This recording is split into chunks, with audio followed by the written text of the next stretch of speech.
আচ্ছা মিলন, এই গাড়িতে রেডিওটার কোথায় থাকে? তাহলে তুমি এই গাড়িতে এই গাড়ি তুমি চালাইতে পারতেছো, কিন্তু ইঞ্জিন কোথায় থাকে এই গাড়ির? সামনে। ভুল।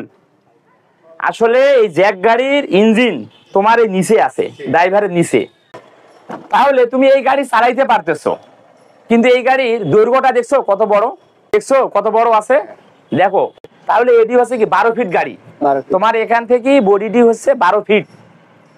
তাহলে তুমি এই গাড়ি চালাইতে পারতেছো, তাহলে এই গাড়ি তোমার কি প্রতিদিন কি অনুশীলন করতে হবে, চর্চা করতে হবে। কারণ এই গাড়িটি বড় গাড়ি, মালবাহী গাড়ি। মাল যখন ওঠে তখন এই গাড়িতে ব্রেক কি কম হয়। তার মানে প্রাইভেট কারে ব্রেক তুমি যত স্মুথ ভাবে, মানে দ্রুত গতিতে ব্রেক করতে পারবে, গাড়ি থামাইতে পারবে। এই গাড়িতে যখন মাল ওঠে তখন কিন্তু ব্রেকটি কম হয়, স্লো। হ্যাঁ, স্লো। তাহলে আরো কিছু বিষয় আছে, এই বিষয়গুলি তোমাকে কি চর্চা করতে হবে, তোমাকে জ্ঞান দিতে হবে।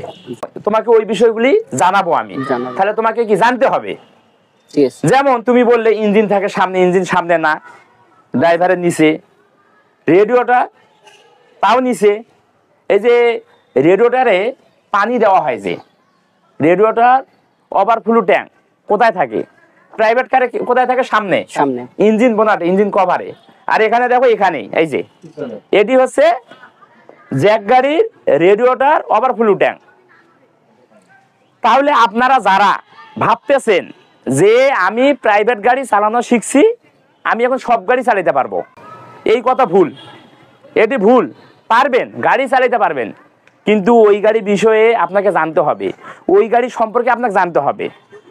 আপনি ওই গাড়ি কখনো চালান নাই, হঠাৎ করে আপনি নতুন ড্রাইভার, আপনি কেবলমাত্র আপনি কিছু মাস ধরে গাড়ি চালায় শিখে, কিছু মাস ধরে গাড়ি চালানো শিখছেন, শিখার পর ড্রাইভার হয়েছেন, আপনি বলতেছেন আমি সব গাড়ি চালাতে পারবো। না ভাই, পারবেন না। ভাই, আপনি যে গাড়িটি চালান সেই গাড়িটি চালাইতে পারবে, এইরকম অনুরূপ গাড়ি যদি পান তাহলে চালাইতে পারবে না।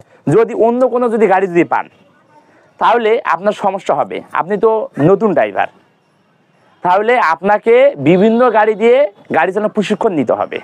আপনি যখন বছরকে বছর গাড়ি চালাবেন তখন আপনার কাছে মনে হবে যে আপনি সব গাড়ি, তখন আপনার কাছে আপনি নিজেই বুঝতে পারবেন যে আপনি সব গাড়ি চালাইতে পারবেন। তাহলে নতুন অবস্থায় সব গাড়ি দিয়ে প্রশিক্ষণ নিতে হবে।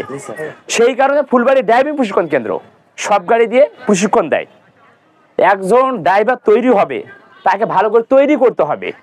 মানুষ যদি তার গাড়ি চালানো দেখে তার প্রতি যদি গর্ব যদি করে, আপনারা যারা ড্রাইভিং শিখতে চান অবশ্যই সব গাড়ি দিয়ে গাড়ি চালানোর প্রশিক্ষণ নেবেন। নয়তো প্রাইভেট কার দিয়ে চালানো শিখে আপনি হঠাৎ করে মালবাহী গাড়ি চালাতে যাবেন।